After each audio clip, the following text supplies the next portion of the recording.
দেখো আজকে বিরিয়ানি করা হবে। বিরিয়ানি চালানো হয়েছে। আর এই দেখো বিরিয়ানির যা যা মশলা সেইগুলো দেখো, গরম মশলা, তারপরে এটা হচ্ছে সানরাইজ গরম মশলা। আর এটা কি বুঝতে পারছি না, খুলে দেখতে হবে। কি আছে। আর এই দেখো এটা ঘি ঘি ঘিয়ের গোটা, গোলাপ জল গোলাপ জল গোলাপ জল। আর হচ্ছে এটা হচ্ছে কি চাল বলো তো? বাসমতি চাল।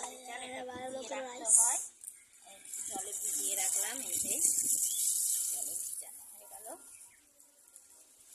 আজকে আমরা বিরিয়ানি খাবো, ঠিক আছে? দুপুরের মেনু হচ্ছে বিরিয়ানি। এদিকে মাংস